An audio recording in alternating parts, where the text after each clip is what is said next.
I've had my Kitchenaid for about a year now and I wanted to do a review. This is going to be a review for the tilt head stand mixer, the 4.5 quart, so let's get right into it. So like I mentioned before guys, this is my 1-year review of my Kitchenaid stand mixer, but I want to let you know something else. I bought a certified refurbished Kitchenaid, which saved me quite a bit of money.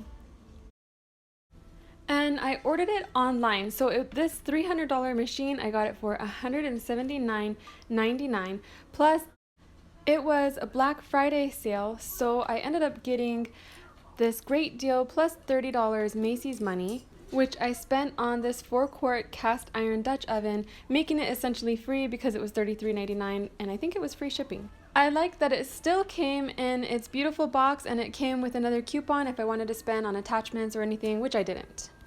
One of the things that you should consider before getting one of these is its size. So because of its size, I keep mine on the counter, and plus it's heavy. So if you have it like on a shelf or something like that and you want to go use it, it's going to be a pain to try to lift this out every time just to use it. So I keep it on the counter and I use it pretty much every day, sometimes a couple times in a day, and that's something to consider. Do you bake often? If you don't bake that often, this might not be something that you need sitting on the counter taking up space in your kitchen because, like I mentioned before, it's pretty big. So the Kitchenaid is an investment, and I think it is like pretty much a top of the line machine, which is good because if you are doing a lot of baking, and especially if you're doing doughs and things like that, you need that powerful engine. And I make most of my things from scratch: pizza dough, cinnamon rolls, and so I'm using this hook all the time, and it just really helps out. Tortillas takes about 10 minutes to knead by hand at least, same with cinnamon rolls. And so if you're a baker and you do a lot of doughs, you know that you'll probably be wanting to invest in one of these machines. I have a family of 5 and this size is perfect for me. I know you can upgrade the size of the bowls, which I don't really feel like I need to. When we do pancakes, I work with about 3 or 4 cups of flour at a time, and the capacity of this bowl works fine for my size of family. Like I said, we're a family of 5. And when it comes to cooking tamales or something, this works really good. But I do have to split the masa in half. Usually I do a full bag of masa, and I do half sweet and half regular tamales, but I do have to split it in half. And then my attachments I store inside here. Also, I wanted to mention too, when I first was looking into buying one of these, I saw a bunch of reviews on Amazon talking about the nylon chipping off of these pieces, but I haven't had a problem with that at all. So you can see that there's no nylon chipping. I don't know what that is. I haven't really noticed that before, but does it come off? Oh, that's just probably the nylon sprayed on to it. That comes off. So that one is fine, and then same with this one. There is no chipping nylon or anything, which I saw a few reviews on Amazon where people were showing their paddles and it had some nylon chipped off, but I use mine very regularly and I haven't had any problems with that. And then I store my attachments in the bowl. Make sure that's not hitting. One of the nicest things that I like is that now I don't have to sit there and cream my butter and sugar. I can turn this on and just do other things around the kitchen or around the house and let this go to work.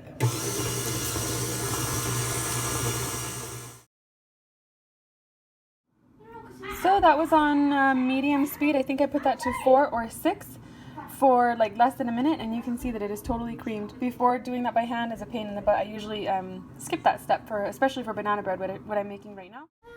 Alright, the next thing I wanted to discuss is the cons, or what I don't like about the machine. One thing that I noticed that I'm not super thrilled with is this band right here. It seems a little bit flimsy, especially for the price of this machine. Now, I will tell you that I got a great deal on this machine, but still yet, for the, like I said, for the price, it just seems like everything should be on point, and this band seems a little bit flimsy. I'm not sure how well you can see, but sometimes it gets, food and flour stuck in between that little band, which is not a big deal, but again, for a nice big piece of machinery that's pretty expensive, it gets a little bit frustrating, but it's not that big of a deal. I did see a few reviews before talking about grease and black stuff, which I think that's just, normal for factory things. It was nothing that I couldn't really wipe down, although back in here in this little hinged area, you can see that there is quite a bit of flour buildup and around this little nozzle thing sometimes too. So I just have to wipe that down as best as I can. But again, it hasn't created any real major problem. Another thing too is mine didn't come with that guard, and I'm not sure if it's just because I got the refurbished one, but it'll, splash some flour around. There's usually like flour on my Keurig and stuff like that that I have to be careful of, but it's definitely worth the the energy and the time that it saves me in the kitchen. I really like this. So I wanted to show you guys real quick how this kind of knocks when it's turning dough, and then here's that little groove stuff. Here's a closer up of that groove where it kind of gets flour and food in there. But those are really my only two main concerns. The knocking doesn't seem to be that big of a problem to me, nor does this groove. It gets the job done, and I haven't had any problems with it other than it just seems a little bit annoying. And that's basically it. Those are the only two cons that I have for this machine. So, is it worth the money? Would I buy this again? The answer is yes. I feel like it was worth every penny that I invested into this machine. I use it every single day, and sometimes a couple times a day. And honestly, I don't mind that it's so big. I like this size because it does fit under my counter, and because it's so heavy, I need it to stay on the counter, which is perfect because, like I said, I use it every single day. So those are my thoughts, you guys. When I was shopping around, I had to go onto Amazon to find reviews about the Kitchenaid, and I still haven't really found one about a refurbished Kitchenaid. So I wanted to just share my experience with getting one of these, and the main reason why I would suggest getting one of these, which if you're shopping around, you probably already know that kneading dough is a lot of work, especially when you've got other stuff to be doing, and that's mostly what I use it for, is kneading. For batters, quick batters like cakes and stuff like that, I sometimes I'll toss it into my KitchenAid, but a lot of times it's just so easy to do it by hand. But the kneading, that's the main thing that I use it for. Also, I did buy this on a credit card because it was a good deal, but I had to pay off the credit card right away because I didn't have any like special financing or anything like that. So that's another suggestion. It's another great way to save money. Also, I know not everyone has credit cards, or maybe they just don't want any. So you can also look for coupons, because I think sometimes they do have, Macy's does have pretty good coupons for like friends and family. And so you should look into that as well. It took me a long time to realize how to build my credit. I had to take out about a $500 loan, and I instantly opened a separate account to pay it back monthly automatically. I just deposited it right into the other account and paid it back. And over the course of about 6 months to a year, I think about 6 months, I went ahead and tried to apply for my first credit card.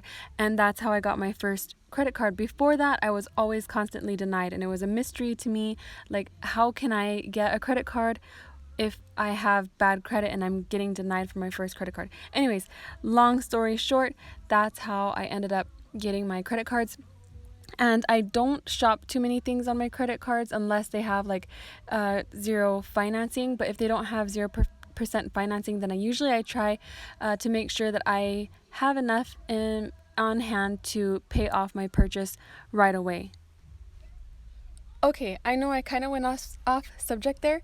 So back to the KitchenAid. When I first bought this, I kept the box because I was unsure about ordering a refurbished Kitchenaid, but after almost a year of having it, I can say that I really, really like this machine, and I would buy it again. I would also buy Refurbished again, and that is my honest review of this. It's not sponsored. I wish it was sponsored, but it's not. That is just my honest review of this Kitchenaid, and I hope it helps you guys if you are looking into buying one, especially if you're looking into buying a refurbished one, because when I was looking around, there was no I couldn't really find much information other than Amazon, and not too much information about the refurbished one. So anyways, I hope you guys enjoyed the video. Thank you so much for watching. I hope it helps you guys.